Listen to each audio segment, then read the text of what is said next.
When her message came through, I was sitting in the car outside the apartment, the one I used to pay for. I changed all the locks. You don't have a home anymore. Let's see how brave you are now. Haha. The laugh at the end wasn't casual. It was her signature. The same mocking tone she used in boardrooms when she wanted to remind people who was in control. I didn't reply.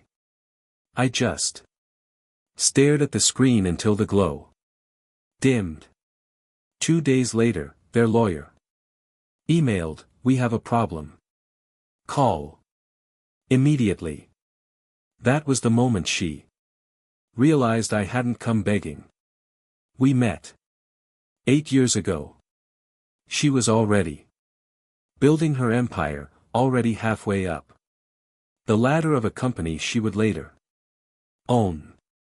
I was the quiet one, the writer who preferred shadows to spotlights. She said she loved that about me, that I made her world feel calm.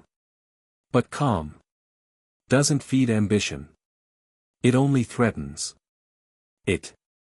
When she became CEO, I watched her morph. Her words became rehearsed. Her eyes grew colder. She started talking about her success, her house, her life. Our marriage turned into a business. Except I wasn't on the board anymore. The signs came quietly at first. Late nights at strategy meetings, her perfume changing, the subtle deletion of texts. I knew, of course, you can feel infidelity before you see it. It's in the silence between sentences. Then came the proof. An accidental message meant for someone else. "I miss your hands on me." She tried to delete it before I saw it. Too late. I stared at it for a long time.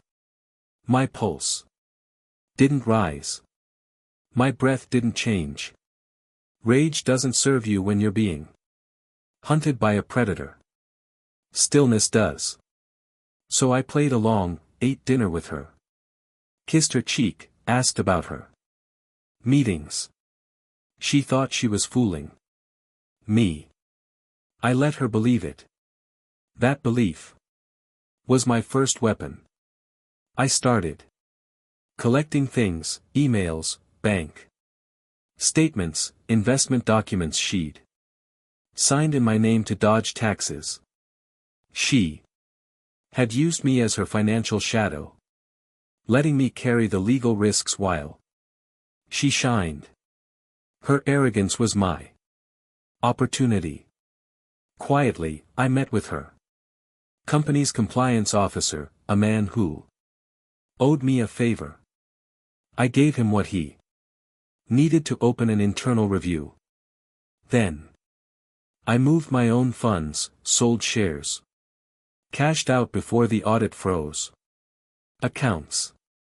I filed for divorce the morning before her lock change text arrived. She hadn't seen the papers yet.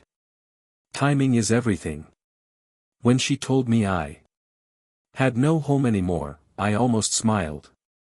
She'd locked me out of a house that was already listed under my name, the one her lawyer had missed during asset disclosures. She thought she was humiliating me. In truth, she was handing me the stage. 2 days later, I received the email from her lawyer. "We have a problem." I didn't call. I let her call me. Her voice cracked for the first time in years. "What did you do?" she asked. I could hear the panic under her polished tone. The investigation had frozen her accounts. Her board was demanding answers. Her clean image now Under scrutiny. I just told the truth. I said. You'll ruin everything. No. I said quietly. You did. I hung up. A week later, I met her face to face in a lawyer's office. She looked smaller. Somehow, not in size, but in presence. Her hair wasn't perfect. Her confidence had slipped. You think this will make you feel better? She whispered. I leaned forward. It's not about feeling better. It's about balance.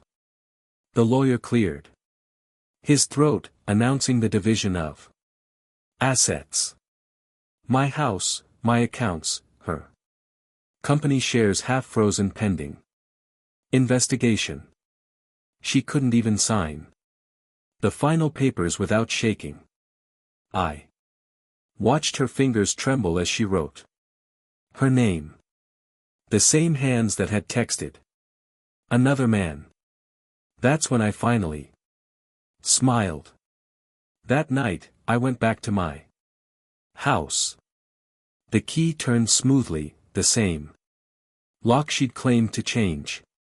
I'd had the locksmith replace it the morning after she left, before she ever texted me. She'd locked herself out of her own illusion. I poured a drink and sat by the window. The city outside hummed, unaware of what had unfolded between two people who once promised forever. I wasn't happy. Happiness isn't the goal. But I was free. And when freedom comes, wrapped in silence, when your enemy destroys themselves using the weapon they built for you, that's peace. She sent me one final text later that night. You planned this, didn't you? I stared at the message for a long moment, then typed back, you taught me strategy. Then I turned off my phone, locked the door, and let the city sleep.